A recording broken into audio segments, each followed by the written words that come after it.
She was 9 years old, standing in the rain outside a glass tower that stretched 40 stories into the Detroit sky. Her sneakers were worn through at the toes. Her jacket, too thin for October, clung to her small frame. In her hands, she held an envelope that had been folded and unfolded so many times the creases were starting to tear. Inside that building, on the 40th floor, sat a man worth $800 million. He had never met this little girl. He didn't know her name. He didn't know she'd taken 2 buses alone to find him.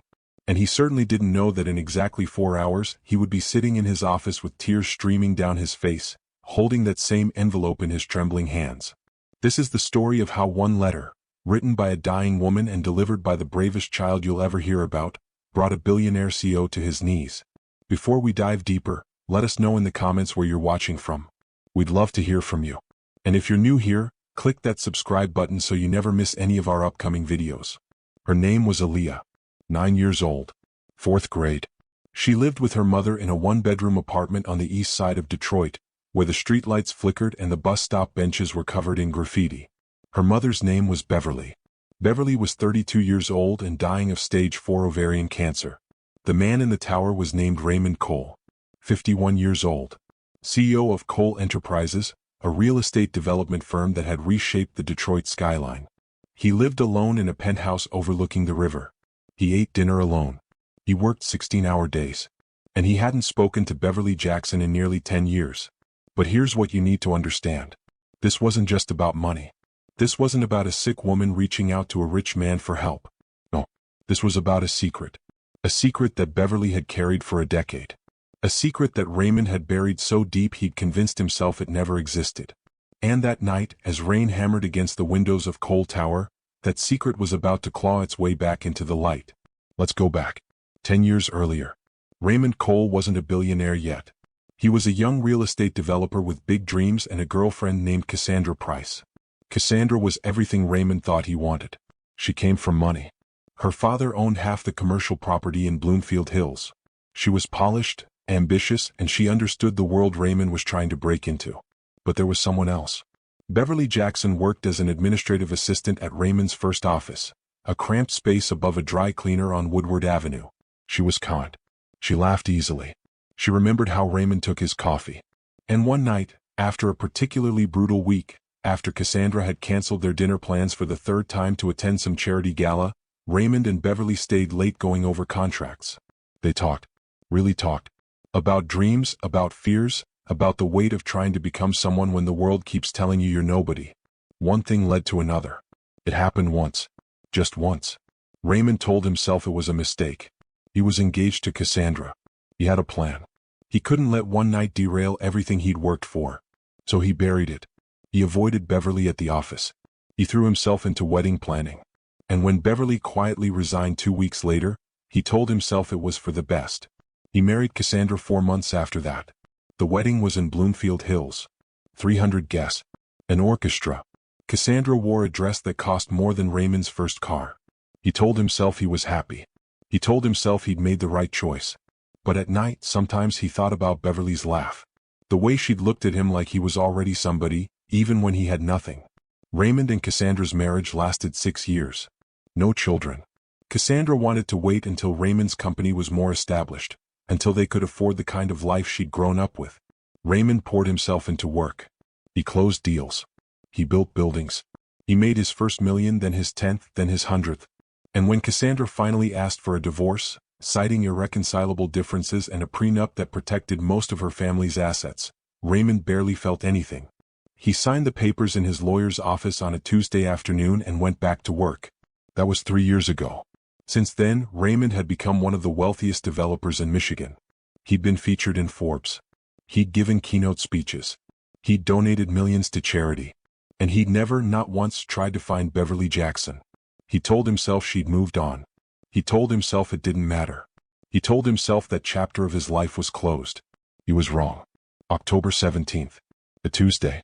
Aaliyah woke up at 5:30 in the morning. Her mother was already awake, sitting at the kitchen table, the letter in front of her. Beverly's hands shook as she sealed the envelope. She'd rewritten it 6 times. She'd cried through every version. Aaliyah watched from the doorway. "Mama, you sure about this?" Beverly looked up. Her face was thin. Her headscarf covered where her hair used to be, but her eyes were clear. "Baby, I need you to be brave today. Braver than you've ever been." Aaliyah nodded. She was 9, but she'd grown up fast. She knew her mother was sick. She knew the treatments had stopped working. She knew what the hospice nurse's visits meant. And she knew that this letter, this crumpled, tear-stained envelope, was her mother's last hope. Beverly handed it to her. "You take the Woodward bus to downtown. Then you transfer to the Jefferson line. You get off at Cole Tower.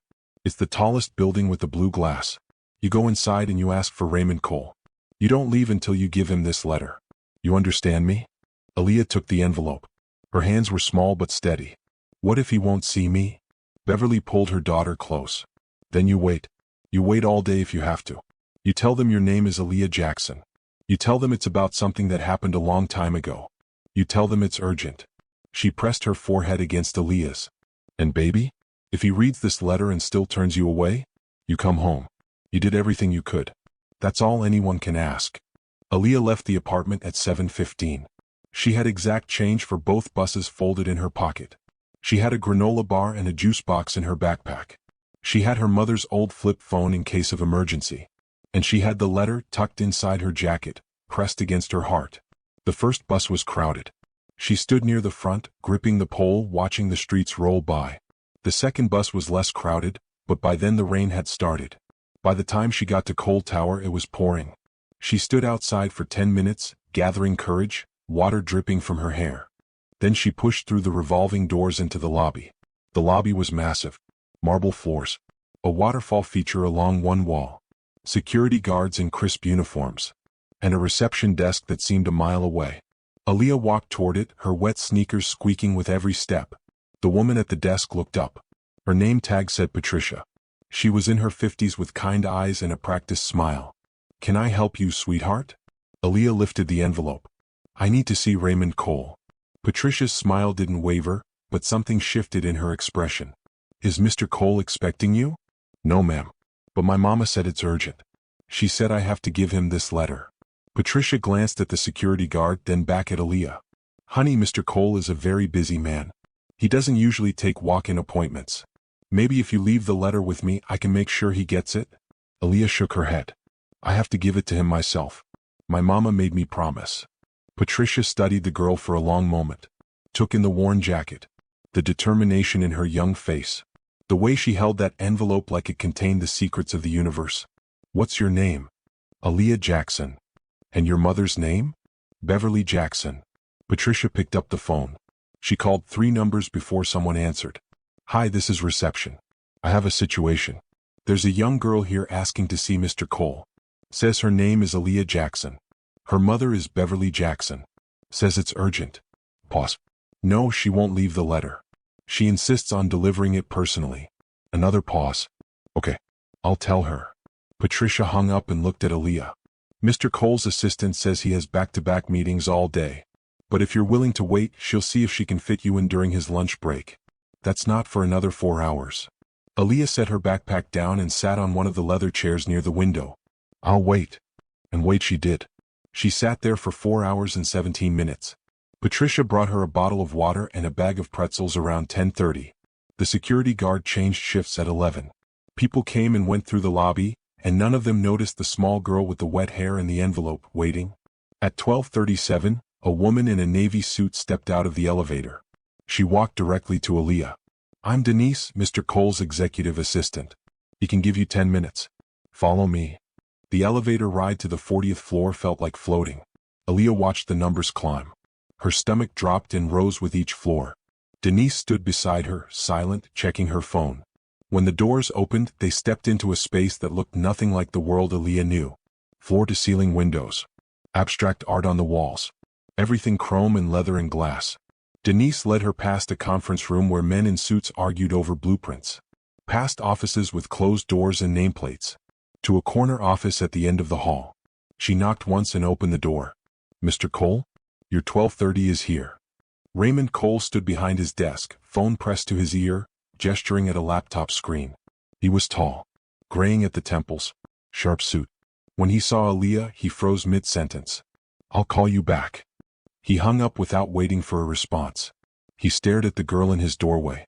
She was small, soaked, clutching an envelope, and there was something about her face, something in the shape of her eyes, the set of her jaw, something that sent a chill through him. "Mr. Cole," Denise said, "this is Aaliyah Jackson. She says she has a letter for you." Raymond's throat went dry. "Jackson." Aaliyah stepped forward. She held out the envelope with both hands. "My mama asked me to give you this. She said it's important. She said you'd understand." Raymond took the envelope. His hands weren't steady. He looked at Denise. "Close the door." Denise left. The door clicked shut. Raymond and Aaliyah stood in silence for a moment. Then Raymond walked to his desk, sat down, and opened the envelope. Inside was a single sheet of paper. Handwritten. The ink had run in places where tears had fallen. He read it once, then again. His face went pale. His jaw clenched. When he looked up, his eyes were wet. "Where's your mother now?" "At home. She's sick. Real sick. The doctors say there's nothing else they can do." Raymond stood. He paced to the window, looked out at the city he'd conquered. His voice was barely a whisper. "Why didn't she tell me?" "She tried. 10 years ago. She called your office 23 times. She sent letters. She even came to your building once, but security wouldn't let her past the lobby. Then you got married.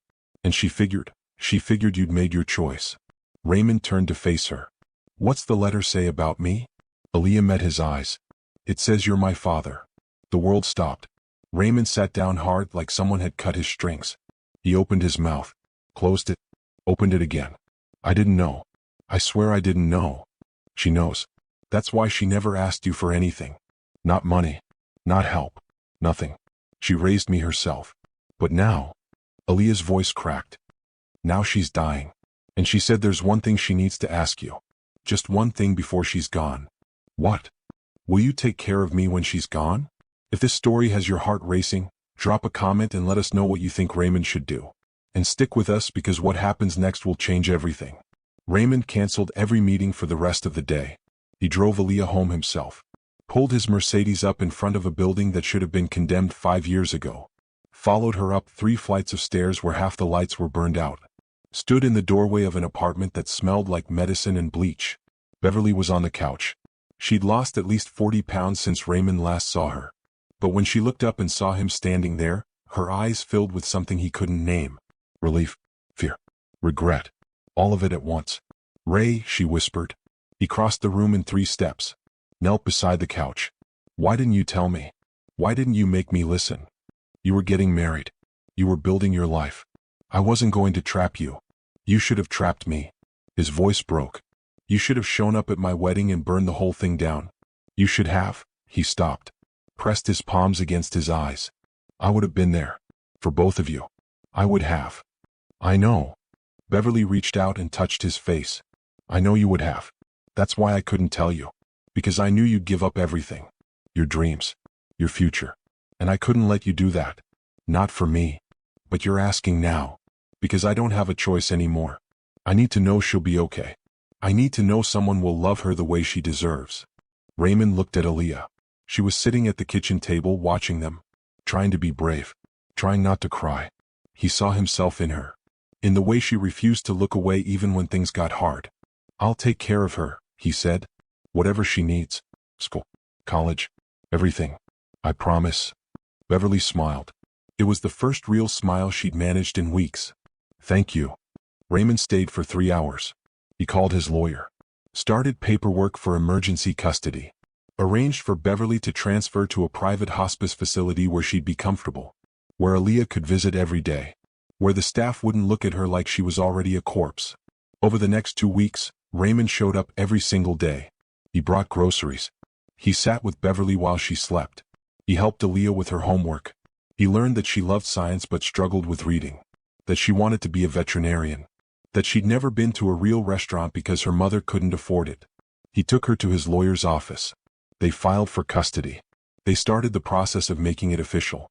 And then Raymond did something he'd been putting off because he was terrified of what he'd find. He asked Beverly for a DNA test. She agreed without hesitation. They did the swab right there in the hospice room. Sent it off to a lab. Results would take 5 business days.